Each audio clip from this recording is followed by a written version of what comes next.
Hello दोस्तों, आप सभी का स्वागत है आपके अपने YouTube channel Parul steno classes में। आज की वीडियो का जो हमारा टॉपिक होने वाला है, हिंदी स्टेनो और इंग्लिश स्टेनो में से कौन सा चुनें। ये डाउट 90% बच्चों का रहता है कि हिंदी स्टेनो को चुनें या इंग्लिश स्टेनो। अगर आप भी ये सोचकर परेशान हैं कि हिंदी स्टेनो सीखे या इंग्लिश स्टेनो सीखे, तो आज की वीडियो आपकी लाइफ बदल देगी। आज का सबसे बड़ा कन्फ्यूजन आपका ख़त्म होने वाला है, क्योंकि आज मैं आपको बताने वाली हूँ कौन सा शॉर्ट हैंड आपके लिए बेस्ट होने वाला है। तो वीडियो के अंत तक आपको बने रहना है, वीडियो को स्किप नहीं करना। सबसे बड़ा कन्फ्यूजन क्या होता है, सबसे पहले हम ये समझते हैं। सबसे बड़ी गलती स्टूडेंट क्या करते हैं, वो दूसरों को देखकर डिसाइड करते हैं दोस्तों ने हिंदी शॉर्ट हैंड सीखा है तो मैं भी हिंदी शॉर्ट हैंड सीखूं, दोस्त हिंदी शॉर्ट हैंड सीखे या इंग्लिश शॉर्ट हैंड सीखे, आपको इसकी कॉपी नहीं करना है। कोई कहता है इंग्लिश में स्कोप ज़्यादा है तो कोई कहता है हिंदी में स्कोप ज़्यादा है, ठीक है। लेकिन सच्चाई ये है कि हर स्टूडेंट का बेस, इंटरेस्ट और गोल अलग अलग होता है। हिंदी स्टेनो और इंग्लिश स्टेनो में असली फ़र्क क्या है, देखो। हिंदी स्टेनो जिनका हिंदी मीडियम बैकग्राउंड है उनके लिए आसान हिंदी रहेगी। क्यों? क्योंकि स्पीड जल्दी पकड़ में आ जाती है। एसएससी कोर्ट स्टेट जॉब्स में बहुत डिमांड होती है। लेकिन इंग्लिश में कमज़ोर स्टूडेंट आगे चलकर दिक्कत होती है, क्योंकि अगर आपकी इंग्लिश वीक है, आपका ग्रामर बिल्कुल भी अच्छा नहीं है इंग्लिश में, और आप इंग्लिश की शॉर्ट हैंड सीख रहे हो, तो आगे चल के आपको बहुत ज़्यादा दिक्कतों का सामना करना पड़ेगा और आपको जो है इंग्लिश शॉर्ट हैंड को बीच में ही छोड़ना पड़ेगा। कुछ हाई लेवल जॉब्स में इंग्लिश की ज़रूरत पड़ती है, ठीक है। अब इंग्लिश स्टेनो के बारे में हम जानते हैं, ऑल इंडिया लेवल पर ज़्यादा जो वैकेंसी निकलती है वो इसकी निकलती है, इंग्लिश शॉर्ट हैंड की। और सेंट्रल गवर्नमेंट जॉब में ज़्यादा इस्तेमाल होता है, फ्यूचर ग्रोथ और प्रमोशन में फ़ायदा। लेकिन शुरुआत में थोड़ी कठिन लगती है, ग्रामर और वोकैबुलरी पर काम करना पड़ता है।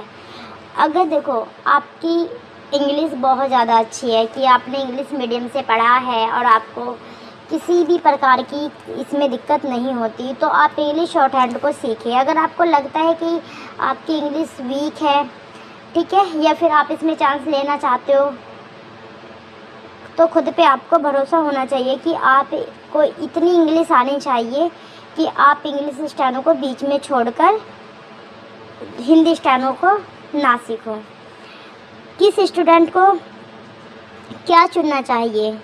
अगर आपको ये बेस ऐसा है, ठीक है, हिंदी मीडियम, इंग्लिश बहुत कमज़ोर है, तो हिंदी स्टेनो बेहतर रहेगा, कॉन्फिडेंस जल्दी आएगा।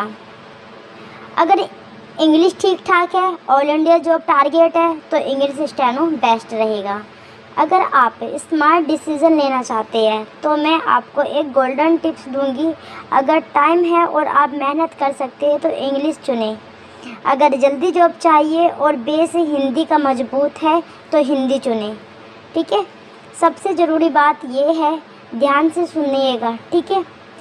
वीडियो को स्किप नहीं करना, क्योंकि आपको बहुत ज़्यादा अच्छी जानकारी इस वीडियो में मिलने वाली है।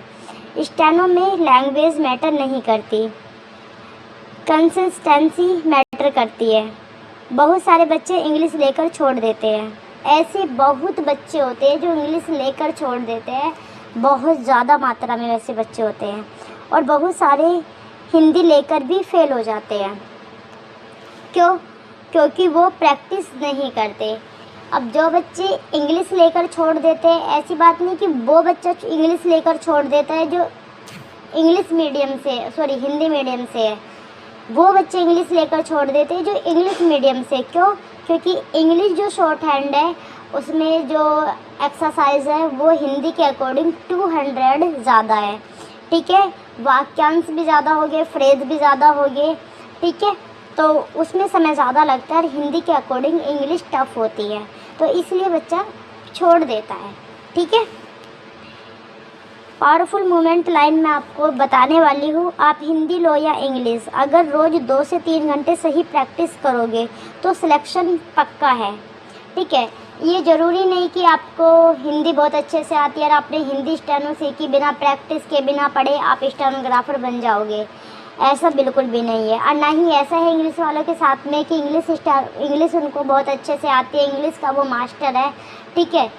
फटाफट इंग्लिश बोलता भी है, पढ़ता भी है, लिखता भी है, और वो प्रैक्टिस ना करे इंग्लिश स्टेनो की, ना ही वो इंग्लिश स्टेनो सही से पढ़े, उसकी प्रैक्टिस ना करे, उसको टाइम सही से ना दे, तो वो स्टेनोग्राफर नहीं बन सकता, वो फेल होना ही होना है। तो आप चाहे हिंदी मीडियम से हो, चाहे आप इंग्लिश मीडियम से हो, आप जौन सी भी लैंग्वेज में स्टेनो को सीखोगे, आपको उस पर बहुत अच्छे से वर्क करना है, प्रैक्टिस करनी है, पर डे कंटिन्यू लेकर चलना है, तभी कुछ हो सकता है। या फिर आप हिंदी के मास्टर हो या इंग्लिश के मास्टर हो और ये सोच रहे हो कि हम स्टेनो सीखेंगे बिना प्रैक्टिस के नैया पार हो जाएगी, तो नैया डूबेगी, पार होने वाली नहीं है। ठीक है।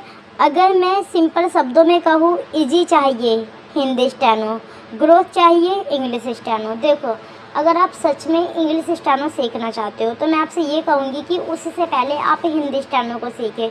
जब आप हिंदी स्टेनो सीखते हो ना, तो हिंदी स्टेनो को सीखने के बाद में इंग्लिश स्टेनो को सीखना आपके लिए बहुत ज़्यादा आसान हो जाएगा, because Hindi steno English steno के बराबर है, मतलब कि सेम है दोनों। ठीक है। थोड़ा बहुत ही अंतर है, लेकिन जब आपको हिंदी स्टेनो आ जाएगी तो ये सोचो कि आपने इंग्लिश स्टेनो की आधी बुक कंप्लीट कर दी। हिंदी स्टेनो इंग्लिश स्टेनो इतनी मिली जुली है। ठीक है। सो प्यारे दोस्तों, अगर आपको अभी भी कन्फ्यूजन है तो कमेंट बॉक्स में कमेंट करके बताइएगा। मैं पर्सनली आपको गाइड करूँगी आपको क्या लेना चाहिए क्या नहीं। और अगर आप सीरियस है सिलेक्शन को लेकर तो मेरी मेंटरशिप ज़रूर ज्वाइन करें आप। वीडियो पसंद आए तो वीडियो को लाइक शेयर एंड चैनल को सब्सक्राइब ज़रूर कर देना। धन्यवाद।